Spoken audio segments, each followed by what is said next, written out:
አርዕስተ ዜና የግብጽና የአውሮፓ ህብረት አጋርነት በህዳሴ ግድብ ላይ የሚያሳድረውን ተጽዕኖ ለመመከት ኢትዮጵያ ቁርጠኛ አቋም መያዝ እንዳለባት ተገለጸ። የሽግግር ፍትህ ፖሊሲ ተግባራዊ መሆን አለበት ተባለ። ከውጭ የሱዳን ጤና ሚኒስቴርና የዶክተሮች ህብረት የፈጥኖ ደራሹ ኃይል በአልፋሸር የፈጸመውን ግድያ አወገዙ። ጤና ይስጥልኝ ክቡራን ተመልካቾቻችን፣ ከኢሳት ነጻ ሚዲያ የሰዓቱ ዜና ተጀምሯል። ትዕግስት ተስፋዬና እኔም ደረጀ ይልማ ዜናው ወደ እናንተ እናደርሳለን። ለምልክት ቋንቋው ደግሞ ዳዊት ጎሳይ አብሮናል። ወደ ቀዳሚው ዜና አልፋለሁ። የግብጽና የአውሮፓ ህብረት አጋርነት በህዳሴ ግድብ ላይ የሚያሳድረውን ተጽዕኖ ለመመከት ኢትዮጵያ ቁርጠኛ አቋም መያዝ እንዳለባት ተገለጸም። ኢሳት ያነጋገራቸው የዓለም አቀፍ ግንኙነት ባለሙያዎች ኢትዮጵያ ከአውሮፓ ህብረት አባል ሀገራት ጋር ያላትን ባለብዙ ወገን ዲፕሎማሲ በማጠንከር በኩል ሰፊ ተግባር ማከናወን አለባት ብለዋል። ትዕግስት ተስፋ ያዘጋጅተዋለች። መሳይ ገዛኝ እንደሚከተለው ታቀርበዋለች። በቅርቡ በተካሄደው የአውሮፓ ህብረትና የግብጽ ጉባኤ ላይ ለአውሮፓ ህብረት አረንጓዴ ስምምነት መርህ መሰረት በሆነውና በዓለም አቀፍ ህግ በተደነገገው ጉዳት ሳያስከትል በውሃ የመጠቀም ህግ መሰረት ግብጽ የአባይ ውሃን መጠቀሟን እንዲረጋገጥ እንደግፋለን ማለታቸው አይዘነጋም። የኢትዮጵያ ቀጣይ እርምጃ ምን መሆን እንዳለበት ኢሳት ባለሙያዎችን አነጋግሯል። የዓለም አቀፍ ግንኙነት ባለሙያው ኢያሱ ኃይለ ሚካኤል በሰጡት ምላሽ ኢትዮጵያ ከህብረቱ ተጠሪዎች ጋር ተቀራርቦ ከመነጋገር ጀምሮ በፐብሊክ ዲፕሎማሲ ላይ በስፋት መስራት ይገባታል ብለዋል። አንደኛ የህብረቱ ተጠሪዎች ጋር በቅርበት መነጋገር፣ ሁለተኛ ደግሞ በኤክስፕረስ ፎርም ወይም በደብዳቤ ከተሰጠው ባለፈ በአውሮፓ ሀገራት በሚገኙ የኢትዮጵያ ኤምባሲዎችም ሆነ የኢትዮጵያ ኮሚኒቲ ውይይቶችን ማድረግ እና በእያንዳንዱ የአውሮፓ ሀገር ውስጥ የዲፕሎማሲ ስራዎችን በተለይም በአውሮፓ አባል በሆኑ አገራት ላይ ትልቅ ተጽዕኖና ድምጽ ሊሆኑ በሚችሉ አገራት ውስጥ በሚገኙ ወይም በአገራቱ መሪዎችና በኢትዮጵያ መንግስታት ወይም መንግስት መካከል ግንኙነቱን ማጠናከርና ጉዳዩን በደንብ የማሳወቅ ስራ ሊሰራ ይገባል። አንድ ያ ነው። ሁለተኛው ደግሞ ግንኙነቱን ማለት ይሄ የፐብሊክ ዲፕሎማሲው ላይ በደንብ መስራት ይጠበቃል። ምክንያቱም እንደሚታወቀው በብዙ ሀገሮች ኢትዮጵያውያን አሉና የኢትዮጵያ ኮሚኒቲ እና የኢትዮጵያ ወዳጅ የሆኑ የአውሮፓ ዜግነት ያላቸው ወይም የኢትዮጵያ ጄኔሬሽኖችን በማሳተፍ የኢትዮጵያን ብሔራዊ ጥቅም በሚገልጽ መልኩ የተለያዩ ዲስከሽኖችን ማድረግ ይጠበቃል። አክለውም ኢትዮጵያ ከአውሮፓ ህብረት አባል ሀገራት ጋር ያላትን ግንኙነት ማጠናከር ላይ ማተኮር ሌላኛው ሊተኮርበት የሚገባ ጉዳይ ነው ሲሉም ተናግረዋል። የአውሮፓ መንግስታት እንደሚታወቀው ወይም የህብረቱ እንደሚታወቀው የሚዘወረው በአባል ሀገራት ነው እና አባል ሀገራቱ የሚያሰሙት ድምጽ ደግሞ ቀላል አይደለም። ምሳሌ መስጠት የምንችለው ለምሳሌ በዩክሬን እና ራሽያ ጦርነት የሃንገሪው ፕሬዚደንት ድምጽ አላቸው አይደለም። ይሄ ድምጽ የሚሰጡት ወይም የማገድ ድረስ እንደሚሄዱ ሁሉ የአውሮፓ ህብረት ውስጥ ያሉ ሀገራትን አቅርቦ የኢትዮጵያን ጥቅም ሊያስጠብቅ በሚችል ሁኔታ ወይም የኢትዮጵያን ጥቅም እንዳይሸረፍ በሚያደርግ ሁኔታ የሚያደራድሩ አካላትን ወይም መንግስታትን ወዳጅ አድርጎ መምረጥ አንዱ ወሳኝ ሚንስ ነው። ሌላኛው የዓለም አቀፍ ግንኙነት ባለሙያ ደያሞ ዳሌ በበኩላቸው የአውሮፓ ህብረት የቴክኒክ ድጋፍ ከማድረግ ውጪ የግብጽን ፍላጎት ለማረጋገጥ የሚሄድበት መንገድ ስህተት መሆኑን በተለያየ ሁኔታ ማሳወቅና ጉዳዩን መቀልበስ ይገባል ብለዋል። ሪኔጎሽት መደረግ አለበት። ግብጽ የውሃ መጠን የምትለው ድርሻ የምትለው ነገር በዚህ ናይል ቤዝን ኢኒሺዬቲቭ ተጀምሮ በኮኦፐሬቲቭ ፍሬምወርክ አግሪመንት መጣ እዛ አባል ሆና እንደገና መደራደር አለባት። በአሁኑ በሆርን ጉዳይ ላይ አንድ ሚዲያ ኦንላይን አለው ደጋግሜ ሆርን ሪቪው የሚባል የሱ አይነት እሱ ላይ ጽሁፎችን ማውጣት፣ ሌሎች ሚዲያዎችን መግለጫ መስጠት ያለባቸው ይመስለኛል። የሽግግር ፍትህ ፖሊሲ ተግባራዊ መሆን አለበት ተባለ።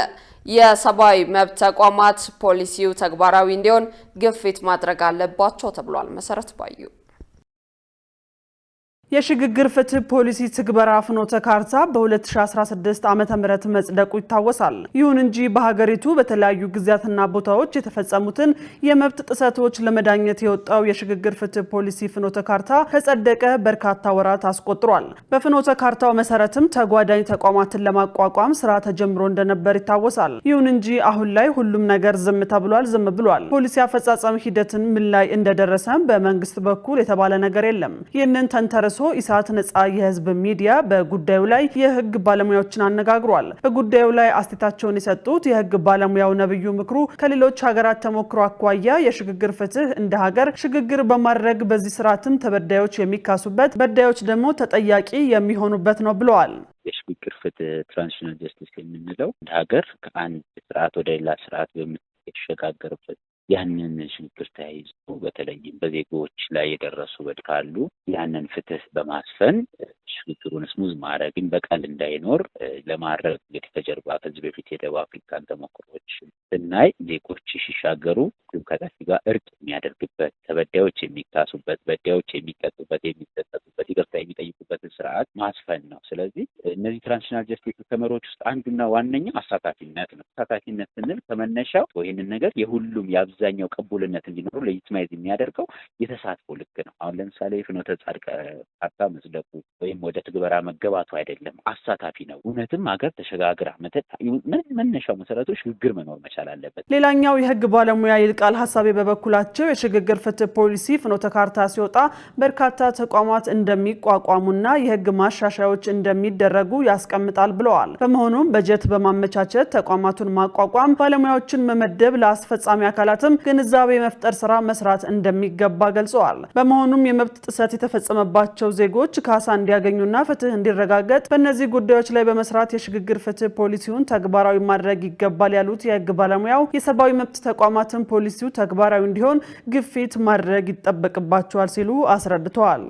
ብዙ ተቋሞች እንደሚመሰረቱ እንደሚቋቋሙ አንዳንድ ማሻሻያዎች የህግ ማሻሻያዎች እንደሚደረጉ እንደገና ደግሞ በፍርድ ቤቶችም በፍትህም ይህን ጉዳይ ሊያስፈጽሙ የሚችሉ አካላት እንደሚመሰረቱ ያሳያል። እነዚህ ነገሮች ካልተመሰረቱ ያው ወረቀት ላይ ብቻ የቀረ ፖሊሲ ፍሬምወርክ ነው የሚሆነው ማለት ነው እና ሰብአዊ መብት ጥሰትን በተለይ ደግሞ ሪድረስ ለማድረግ መብት ጥሰት የገጠማቸው ሰዎች የፍትህ ተጠቃሚ እንዲሆኑ ካሳ የሚያገኙበት ሁኔታ እንዲመቻች ፍትህ እንዲረጋገጥ እነዚህ ተቋማት ተግባር ወደ ስራ መግባት አለባቸው። ያው ሌሎች ሀገሮች ላይ ወደ ተግባር ተገብቶ በቀጥታ የነበረውን ታሪካዊ ዳራ ለማስተካከል ወደፊት አዲስ ህይወት ለማስጀመር የሰብአዊ መብት ጥሰት ያጋጠማቸው ፍትህ እንዲያገኙ ካሳ እንዲያገኙ ለማስቻል ብዙ ስራዎች ተሰርተዋል እና እነዚህ ነገሮች ወደ ተግባር ካልተለወጡ ያው ምንም ትርጉም ሊኖረው አይችልም። በጉዳዩ ላይ የፍትህ ሚኒስቴርን ለማካተት ጥረት ቢደረግም ምላሽ ማግኘት አልተቻለም። የሚኒስቴሩን ምላሽ ባገኘንበት ወቅት ይዘን የምንመለስ ይሆናል።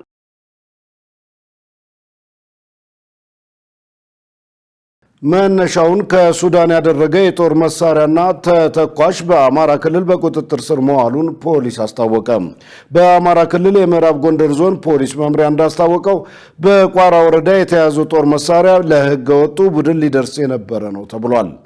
የምዕራብ ጎንደር ዞን ፖሊስ መምሪያ አዛዥ ኮማንደር ምስጋናው ካሴ ለህገ ወጡ ቡድን ሊደርስ የነበረ አንድ ክላሽ ጠመንጃ፣ 10 የክላሽ ካዝና፣ 566 የዲሽቃ ጥይት፣ 8260 የብሬን ጥይት፣ 4779 የክላሽ ጥይት በቁጥጥር ስር ውሏል ብለዋል። የጦር መሳሪያዎቹ የጸጥታ ኃይሉ ባደረገው ብርቱ ጥረትና ክትትል በቋራ ወረዳ ነብስ ገበያ ቁጥር 4 ተሾመ እርሾ በሚባል ቦታ ተይዘዋል በማለት ኮማንደሩ ማስታወቃቸውን የአማራ ክልል ኮሙኒኬሽን መረጃ አመልክቷል። ህዝባዊ ወያኔ ሓርነት ትግራይ ህወሓት ከፕሪቶሪያው ስምምነት በኋላ ጦርነት ቀስቃሽ ትንኮሳ ከመፈጸም አልቦዘነም። በዚህም ትናንት ማምሻውን የኢትዮጵያ ታሪካዊ ጠላቶች አጀንዳ ለማስፈጸም ያስታጠቁትን ቅንቡላ በአፋር ንጹሃን ዜጎች ላይ ሲተኩስ ማደሩንና የፕሪቶሪያውን ስምምነት በግልጽ ማፍረሱን የአፋር ክልል ባወጣው መግለጫ አስታውቋል። ጦርነት ለህወሓት ባህላዊ ጨዋታ ወይስ የገቢ ምንጭ? በጉዳዩ ላይ ትንታኔ ይዘናል። ደረጀ ይልማ አዘጋጅቶታል። ሸሪፍ ኢማም እንደሚከተለው ያቀርበዋል። የህወሓት ቡድን ትናንት ማምሻውን በንጹሃን የአፋር አርብቶ አደሮች ላይ ከባድ መሳሪያ ተኩስ በመክፈት የፕሪቶሪያውን ስምምነት በግልጽ አፍርሷል ሲል የአፋር ብሔራዊ ክልላዊ መንግስት ከሷል። ክልሉ በመግለጫው ቡድኑ በአፋር ክልል ወሰኑ ዘልቆ ገብቶ 6 መንደሮችን በጉልበት በመቆጣጠር ንጹሃንን በሞርታርና በዙ 23 በመደብደብ የተለመደውን የሽብር ተግባሩን በግልጽ ጀምሯል ብሏል። የህወሓት ጠባጫሪ ቡድን በቶንሳ ቀበሌ ላይ ተኩስ በሚከፍትበት ወቅት ሰላም ወዳድ የአፋር ሽማግሌዎች እንዲመለስ ቢማጸኑትም አሻፈረኝ በማለት ግጭቱን አስከትሏል ያለው መግለጫው ከትላንት ጥፋቱ የማይማረው የህወሓት አንጃ ቡድን ከድርጊቱ በአስቸኳይ ካልተቆጠበ የአፋር ብሔራዊ ክልላዊ መንግስት የዜጎችን ደህንነትና የወሰኑን ክብር የማስጠበቅ እንዲሁም ራሱን ከማንኛውም ውጫዊ ጥቃት የመከላከል ኃላፊነቱን እንደሚወጣ እንገልጻለን ሲል አስጠንቅቋል። ከዚህ ድርጊት አስቀድሞ የኢትዮጵያ ጦር ኃይሎች ጠቅላይ ኤታማዦር ሹም ፊልድ ማርሻል ብርሃኑ ጁላ ከ5 ዓመት በፊት በትግራይ ውስጥ በነበረው በሀገሪቱ ጦር የሰሜን ዕዝ ላይ የተፈጸመውን ጥቃት ለመዘከር ሰኞ ጥቅምት 24 ቀን 2018 ዓ.ም በተካሄደ መድረክ ላይ ባደረጉት ንግግር ህዝባዊ ወያኔ ሓርነት ትግራይ ህወሓት የፈጸማቸው ድርጊቶች ወደ ጦርነት ለመግባት ከበቂ በላይ ምክንያቶች እንደሆኑ ጠቁመው ነበር።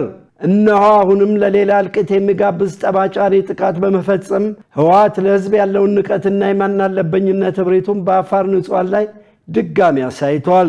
ከ3 ዓመት በፊት የተደረሰው የፕሪቶሪያው ስምምነት ያንን ደም አፋሳሽ ጦርነት ያስቆመ ቢሆንም ህወሓት በአፈጻጸሙ ላይ እንቅፋት ሆኖ ስለመቆሙና እንደገና ጦርነት ለመቀስቀስ ሲተነኩስ እንደነበር የሚያመለክቱ መግለጫዎች በክልሉ ተፎካካሪ ፓርቲዎችም አስቀድመው ሲወጡ ቆይተዋል። የትግራይ ዲሞክራሲያዊ ፓርቲ ትዴፓ የዛሬ ዓመት ገደማ በፓርቲው ጽሕፈት ቤት በሰጠው መግለጫ ህወሓት ትግራይን ዳግም ወደ ጦርነት ሊወስዳት እየሞከረ ነው ሲል አመልክቶ ነበር። መግለጫውን የሰጡት የፓርቲው ሊቀመንበር ዶክተር አረጋይ በርሄ መግለጫው በትግራይ ክልል የጦርነት ደመና ስላንዣበበ የተሰጠ ስለመሆኑም በወቅቱ አጽንኦት ሰጥተው መናገራቸው ይታወሳል። እርግጥ ነው 3 አስርት ዓመታትን ለሚጠጋ ጊዜ በሀገሪቱ ከፍተኛ የስልጣን መንበር ላይ የቆየ ህወሓት ጥቅምት 24 ቀን 2013 ዓ.ም ከተከሰተው ጦርነት ጋር በተያያዘ የህዝብ ተወካዮች ምክር ቤት የሽብር ቡድን ብሎ በመሰየም ህገ ወጥ አድርጎት ነበር። ይሁን እንጂ ከፕሪቶሪያው ስምምነት በኋላ ባለፉት 2 ዓመታት ህወሓት የነበረውን የፖለቲካ ፓርቲነት ዕውቅና በማስመለስና እንደ አዲስ በመመዝገብ ጉዳይ ከብሔራዊ ምርጫ ቦርድ ጋር ሲወዛገብ ቆይቶ በልዩ ሁኔታ እንዲመዘገብ የቀረበውን ሐሳብ ባለመቀበል እንዲሁም ማሟላት ያለበትን ሂደት ባለመፈጸም በድጋሚ ግንቦት 5 ቀን 2017 ዓ.ም በብሔራዊ ምርጫ ቦርድ ከፓርቲነት ተሰርዟል። በስተመጨረሻም በኢትዮጵያ ፖለቲካ ውስጥ ዕድሜው ያፈጀው አረጋዊ ፓርቲ ህወሓት ከሽምቅ ተዋጊነት ወደ ሀገር መሪነት ከዚያም ወደ ክልል አስተዳዳሪነት እንደገና ተመልሶ ወደ ትጥቅ እንቅስቃሴ ከዚያም ወደ ክልላዊ ፓርቲነት አሁን ደግሞ ህጋዊ ዕውቅና ወደ ሌላው አልባሌ ቡድንነት ወርዷል።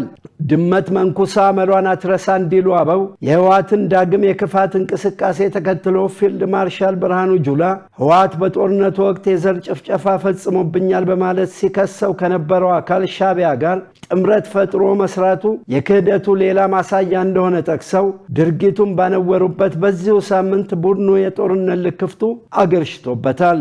ይህ የጭካኔ እርምጃ የሚያመለክተው ነገር ቢኖር ህወሓት በትግራይ ወጣቶች ህይወትና ከሀገራችን ባላንጣዎች በሚሰበስበው የነፍስ ግብር የሚኖር ሆድ አደር ቡድን መሆኑን ብቻ ነው።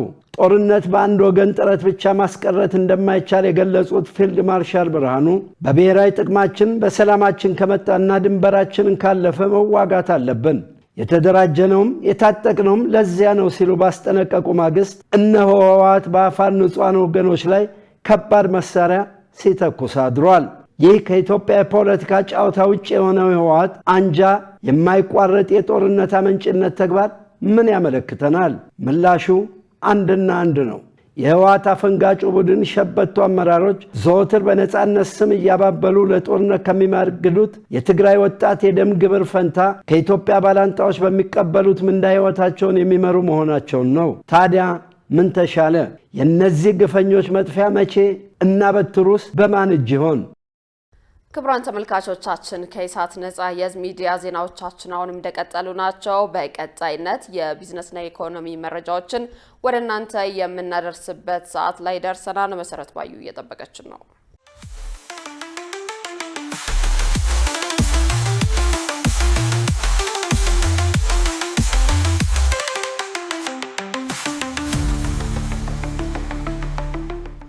ሰላም ጤና ይስጥልን ውድ ተመልካቾቻችን ከኢሳት ነጻ የህዝብ ሚዲያ የዕለቱን የቢዝነስና የኢኮኖሚ ዜናዎች ይዤላችሁ ቀርቤያለሁ። ከዜናዎቹ ጋር መሰረት ባዩ ነኝ። አብራችሁን ቆዩ።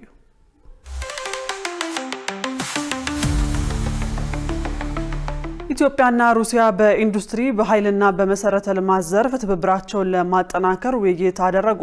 የኢፌዴሪ የውጭ ጉዳይ ሚኒስትር ዶክተር ጌዲዮን ጢሞቴዎስና የገንዘብ ሚኒስትሩ አቶ አህመድ ሽዴ ከሩሲያ ፌዴሬሽን ፕሬዝዳንት ስራ አስፈጻሚ ጽህፈት ቤት ምክትል ኃላፊ ማክሲም ኦሬሽኪና ከሩሲያ የኢኮኖሚ ልማት ሚኒስትር ማክሲም ሬሽቲኮቭን ጋር ተገናኝተው በስትራቴጂና በኢኮኖሚ ጉዳዮች ላይ ተወያይተዋል። የውጭ ጉዳይ ሚኒስትሩ በግብርና፣ በማኒፋክቸሪንግ፣ በመረጃና መገናኛ ቴክኖሎጂ ወይንም አይሲቲና በማዕድን ልማት ኢንቨስትመንት እንዲሁም በማዳበሪያ ምርት በብረታ ብረትና ኒውክሌርና ታዳሽ ኃይል ፕሮጀክቶችን ጨምሮ በኃይል መሰረተ ልማት ዘርፍ ለሩሲያ የኢንቨስትመንትና የጋራ ስራ ጥሪ አቅርበዋል። የሩሲያ የዜና ወኪል ታስ እንደዘገበው የሩሲያ ኢኮኖሚ ልማት ሚኒስትር ማክሲም ሬሽቲኮቭ ሩሲያ ከኢትዮጵያ ጋር በኢንዱስትሪ፣ በኃይል፣ በግብርናና በሌሎች ዘርፎች ትብብሯን ለማስፋት ያለውን እድል እንደምታይ መግለጻቸውን ከውጭ ጉዳይ ሚኒስቴር ያገኘነው መረጃ አስታውቋል። የቻይና ባለሀብቶች በልዩ ኢኮኖሚ ዞኖችና በኢንዱስትሪ ፓርኮች ውስጥ ያላቸው ተሳትፎ እያደገ መጥቷል ተባለ። በኢትዮጵያ ሀብትና እውቀታቸውን በስራ ላይ ለማዋል ፍላጎት ያሳዩ የቻይና ባለሀብቶች ከኢንዱስትሪ ፓርኮች ልማት ኮርፖሬሽን ዋና ስራ አስፈጻሚ ጋር መወያየታቸውን ከኮርፖሬሽኑ ያገኘነው መረጃ ያመላክታል። ባለሀብቶቹ ከፍተኛ ሀብት በሚጠይቀው አልሙኒየም ምርት ዘርፍ ለመሰማራት ያቀዱ ሲሆን ኮርፖሬሽኑ አስፈላጊውን ድጋፍ እንደሚያደርግላቸው ዋና ስራ አስፈጻሚው ቃል ገብተዋል። የዛሬው ውይይት የኢንዱስትሪ ፓርኮች ልማት ኮርፖሬሽን ዋና ስራ አስፈጻሚ ዶክተር ፍስሐ ይታገሱን ጨምሮ ከፍተኛ የመንግስት የስራ ኃላፊዎችን ያካተተ የመንግስት ልዑክ ቡድን ከባለሀብቶቹ ጋር ባለፈው ሳምንት በቻይና የተደረገውን ውይይት ተከትሎ የተካሄደ ነው። የሮዝመሪ ልማት በአሲዳማነት የተጎዳን መሬት የሚያክምና ገቢ የሚያስገኝ መሆኑ ተገለጸ። የማዕከላዊ ኢትዮጵያ ክልል ግብርና ቢሮ በ2017 በጀት ዓመት ከሮዝመሪ ልማት $5 ሚሊዮን የውጭ ምንዛሬ ማግኘቱን ጠቅሶ ይህም ለሀገሪቱ ተጨማሪ የውጭ ምንዛሬ ማግኛ እየሆነ መጥቷል ብሏል። የክልሉ ቡናና ቅመማ ቅመም ባለስልጣን ልማትና ጥበቃ ዘርፍ ኃላፊ አቶ ተፈራ ለኤፍቢሲ እንደተናገሩት ይህ አቅጣጫ የክልሉን የቅመማ ቅመም ምርታማነት እያሳደገ መምጣቱን አስታውቀዋል። በዚህም ዘር የማባዛት ስራ በማከናወን ከ10300 በላይ ሄክታር መሬት ላይ ያለ ሮዝመሪ ምርት መስጠት ጀምሯል ብለዋል። የሮዝመሪ ቅመማ ቅመም ሌሎች ሰብሎችን ማምረት በማይቻልበት ቦታ ላይ አሲዳማ አፈርን በመቋቋም ምርት መስጠት የሚችል ሰብል በመሆኑ የአርሶ አደሩን ተጠቃሚነት እያሳደገ መምጣቱንም አስረድተዋል። በ2017 በጀት ዓመት ዘርፉ $5 ሚሊዮን የውጭ ምንዛሬ ማስገኘቱን ተናግረዋል። በዚህም ባለፈው ዓመት ከ224000 ኩንታል በላይ የሮዝመሪ ምርት መገኘቱን ገልጸው በዚህ ዓመት ደግሞ ከ280000 ኩንታል በላይ ምርት እንደሚጠበቅ ጠቁመዋል። የወርቅ ዋጋ ለተከታታይ ጊዜ ጭማሪ ማሳየቱ ተገለጸ። የአሁኑ ጭማሪ የአሜሪካ ዶላር ከ3 ተከታታይ ወራት በኋላ ባለፈው ሳምንት ከሌሎች ገንዘቦች አንጻር ቅናሽ ካሳየ በኋላ የተመዘገበ መሆኑን ሮይተርስ አስነብቧል። በዚህም በተያዘው የፈረንጆቹ ህዳር ወር የጥፍጥፍ ወርቅ ዋጋ በ0.3 በመቶ ጭማሪ ያሳየ ሲሆን አንድ ወቄት ወይንም 28.3 ግራም ወርቅ በ4014 ከ59 እየተሸጠ መሆኑንም ዘገባው አመልክቷል። በቀጣዩ ወርም ዋጋው በ11 አካባቢ ይጨምራል ተብሎ የሚጠበቅ ሲሆን የአሜሪካ ዶላር ከሌሎች ገንዘቦች አንጻር በ0.1 በመቶ ዝቅ ማለቱንም ዘገባው ጠቅሷል። ይህንን ተከትሎ የአሜሪካ ማዕከላዊ ባንክ በወለድ ምጣኔ ላይ ቅናሽ ያደረገ ሲሆን ቅናሹ በቂ አይደለም የሚሉት ነጋዴዎችም በቀጣዩ ወር ተጨማሪ ቅናሽ እንጠብቃለን እያሉ ነው። ይሁን እንጂ ዶላር ከተቀናቃኝ መገበያያ ገንዘቦች አንጻር ዝቅ ማለቱ ባንኩ ቀጣይነት ያለው የወለድ ምጣኔ ቅናሽ እንዳያደርግ ሊያስገድደው እንደሚችል የገበያ ትንበያዎችን ዋቢያ ያደረገው ዘገባ ያመለክታል። ውድ ተመልካቾቻችን አሁን ደግሞ በእለቱ በተመረጡ ባንኮች ያለውን የውጭ ምንዛሬ ዋጋና የብሔራዊ ባንክ የወርቅ ግብይት መረጃ ተከታትለን እንመለስ።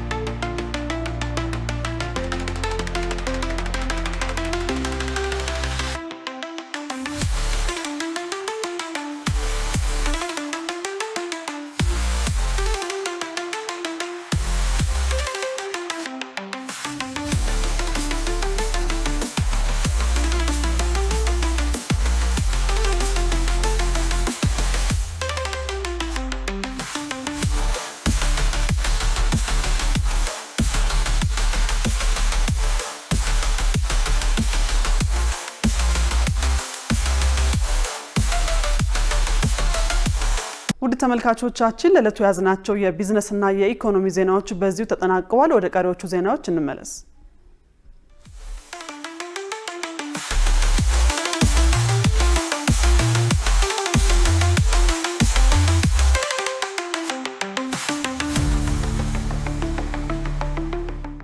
ውድ ተመልካቾች ከኢሳት ነጻ ህዝብ ሚዲያ የሰዓቱ ዜና ወደ እናንተ መድረሱ እንደቀጠለ ነው። አሁን ደግሞ ወደ ውጭ ዘገባዎች እናልፋለን።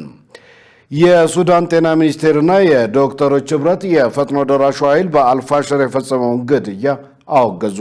በሌላ ዜና 12 ጋዜጠኞች ከአልፋሽር ሸሽተው ወደ ታውላ ከተማ ሲገቡ 5 ጋዜጠኞች ደግሞ በፈጥኖ ደራሹ ኃይል ተይዘው በእስር ቤት ውስጥ ይገኛሉ ተብሏል። ሸሪፍ ኢማም ተጨማሪ አለው። የፈጥኖ ደራሹ ኃይል የሰሜን ዳርፉር ከተማ በሆነችው አልፋሽር በአንድ ዶክተር ላይ የፈጸመውን ግድያ በተመለከተ የሱዳን የፌዴራል ጤና ሚኒስቴርና የዶክተሮች ህብረት ድርጊቱን አውግዘዋል። በዚህም የተነሳ ከኦክቶበር 26 ቀን ጀምሮ በኤልፋሽር ከሚገኘው የሳዱ ሆስፒታል ጋር ግንኙነት ተቋርጠዋል። ሆስፒታሉ በከተማዋ የድንገተኛ ሕክምና አገልግሎት የሚሰጥ የመጨረሻው ሕክምና ተቋም ነው። ተቋሙ ቀደም ሲልም በፈጥኖ ደራሽ ኃይሉ ድሮን ጥቃት ደርሶበታል። የሱዳን የፌዴራል ጤና ሚኒስቴር ባወጣው መግለጫ የሱዳን የፈጥኖ ደራሹ ኃይል ወደ ከተማዋ ሲገባ ዶክተር አደም ኢብራሂም እስማኤልን በቁጥጥር ስር ከዋለ በኋላ ወዲያውኑ ገሎታል ብሏል። ድርጊቱንም የሕክምና ባለሙያዎችና የሰብአዊ አገልግሎት ሰራተኞችን ኢላማ ያደረገ ስልታዊ አካሄድን የሚከተል አሰቃቂ ድርጊት ነው በማለት በጽኑ አውግዟል። ድርጊቱ ሰብአዊና ዓለም አቀፍ እሴቶችን፣ ደንቦችን መጣስ ተደርጎም ተወስዷል። በሱዳን ጦርነቱ ከተጀመረበት ጊዜ አንስቶ ዶክተር አደም በኤልፋሽር በሚገኘው የሳውዲ አረቢያ ሆስፒታል ድንገተኛ ክፍል ውስጥ ለ700 ቀናት አገልግሎት ሲሰጥ ቆይቷል። በዚህም ጊዜ የሕክምናና የሰብአዊ አገልግሎት፣ የሕክምና ቁሳቁስ እጥረትና አስፈሪ ሁኔታ ባለበት ጊዜ ሁሉ ያለመሰልቸት በፍቅር የከተማዋን ነዋሪዎች ሲያገለግል ነበር። የጤና ጥበቃ ሚኒስቴር ለተፈጸመው ድርጊት የፈጥኖ ደራሽ አመራሮች ሙሉ ኃላፊነት ይወስዳሉ ብሏል። አክሎም ድርጊቱ በሕክምና ሙያ ላይ የተፈጸመ ጥቃትና የዓለም አቀፍ የሰብአዊ ሕግጋትና በትጥቅ ግጭት ወቅት ለጤና ሰራተኞች ሊደረግ የሚገባን ጥበቃ አስመልክቶ የተፈረመውን የጄኔቫ ስምምነት የጣሰ ነው ብሏል።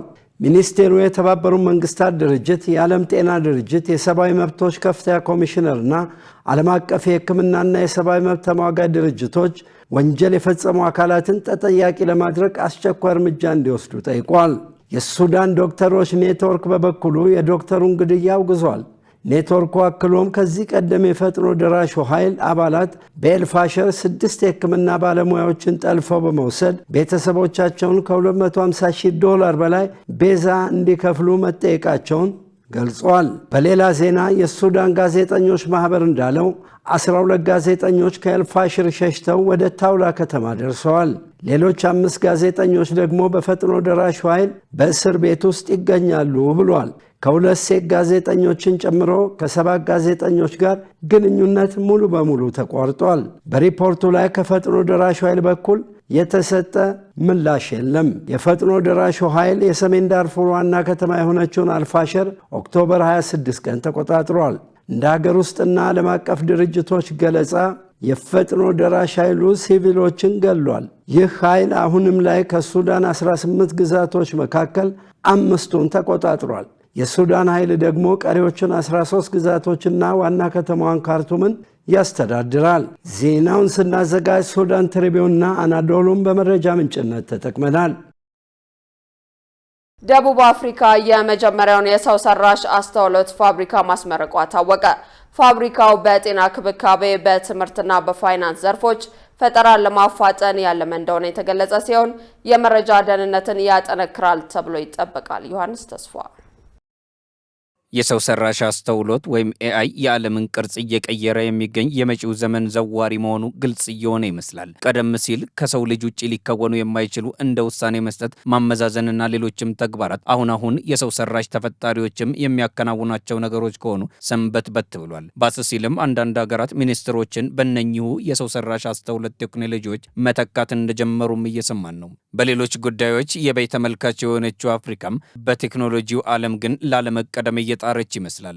ለዚህ ማሳያው ደግሞ ደቡብ አፍሪካ እንደ ሌሎቹ የአህጉሪቱ ሀገራት ሁሉ ለረጅም ጊዜ የቴክኖሎጂ አምራች ሳትሆን ተጠቃሚ ሆና የቆየች ቢሆንም አሁን ከቴክኖሎጂ አምራቹ ግዙፍ ኩባንያ ኤንቪዲያ ጋር በመተባበር የኢንፎርሜሽን ቴክኖሎጂ አገልግሎት ሰጪው የአልትሮን ኩባንያ አማካኝነት የተገነባውን የሰው ሰራሽ አስተውሎት ፋብሪካ በማስጀመር ከተጠቃሚነት ወደ አምራችነት ከፍ ማለቷ ይፋ ሆኗል።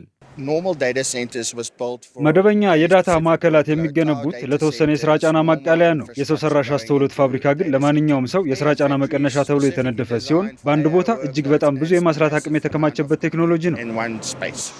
እንደ ቻት ጂፒቲ እና የጉግል ጄሚናይ ያሉ ትልልቅ በሰው ሰራሽ አስተውሎት የሚሰሩ የቋንቋ ሞዴሎች የሚፈበረኩት በተመሳሳይ ማዕከላት ሲሆን በኤንቪዲያ የበለጸገው የደቡብ አፍሪካው ተቋም መድኃኒት፣ ትምህርትና ፋይናንስን ጨምሮ በተለያዩ ኢንዱስትሪዎች ውስጥ የድርጅትና የሕዝብ አገልግሎቶችን ለማሻሻል የሚያስችሉ ሞዴሎችን ያካተተ መሆኑም ታውቋል። ፋብሪካው ሁሉም ሰው አገልግሎቱ እንዲያከናውንበት መድረክ የሚፈጥር ነው። የፋይናንስ ተቋማት ትልቁ ፈተና የሳይበር ደህንነት ወይም የግብይት መረጃ ነው። ለምሳሌ አንድ ባንክ በግብይት ብዛቱና ጥራቱ ልክ የበለጠ ገንዘብ ማግኘትና ማትረፍ ይችላል። መረጃ የወቅቱ ወርቅ ነው በሚል በዘርፉ ባለሙያዎች ሲሞካሽ ይደመጣል። እናም ይህንን ከማዕድን የተቆጠረ ነገር በአግባቡ ለመጠቀም በሀገር ውስጥ አቅም ወደ ምርት መግባት መረጃን በደቡብ አፍሪካ ሕግና ድንበር ውስጥ ደህንነቱ ተጠብቆ እንዲቆይ ያደርጋል የሚል ተስፋም ተጥሎበታል። የአፍሪካ ሀገራት፣ የአፍሪካ ንግዶች እና የአፍሪካ ሕዝቦች የራሳቸውን መረጃና የራሳቸውን ሰው ሰራሽ አስተውሎት ማበልጸግ አለባቸው። ሰው ሰራሽ አስተውሎት የሚያገለግለውም የህዝቡን ፍላጎት እንጂ የትላልቅ ኮርፖሬሽኖች ወይም የግለሰብ ሚሊዮነሮችን ፍላጎት ለማሟላት መሆን የለበትም። የሰው ሰራሽ አስተውሎት ኤአይ ለአፍሪካውያን ባለሙያዎች በሩን ሲከፍት ሊያሳካው የሚችለው ነገር ገደብ የለውም። ሆኖም አህጉሪቱ ያለባት ፈተና እነዚህን ፋብሪካዎች ለመደገፍ የሚያስፈልገው የኢንቨስትመንት የኃይልና የውሃ አቅርቦት መጠን ነው። ኢትዮጵያም በዚሁ ዘርፍ ከፍተኛ ፍላጎት ካደረባቸው የአፍሪካ ሀገራት አንዷ በመሆን ራሱን የቻለ ተቋም አቋቁማ በብዙ እየሰራች እንደሆነ ይታወቃል። መረጃውን ስናጠናቅር ሲጂቲኤን አፍሪካ፣ አፍሪካን ኒውስ እና ሌሎችን በዋቢነት ተጠቅመናል። ክቡራን ተመልካቾቻችን ከኢሳት ነጻ የህዝብ ሚዲያ ለሰዓቱ የያዝናቸው ዘገባዎች ይህንን ይመስሉ ነበር። ትዕግስት ተስፋዬና እኔም ደረጀ ይልማ ዜናውን ወደ እናንተ አደረስን። ከቀሪ የኢሳት ዝግጅቶች ጋር ሰናይ ጊዜ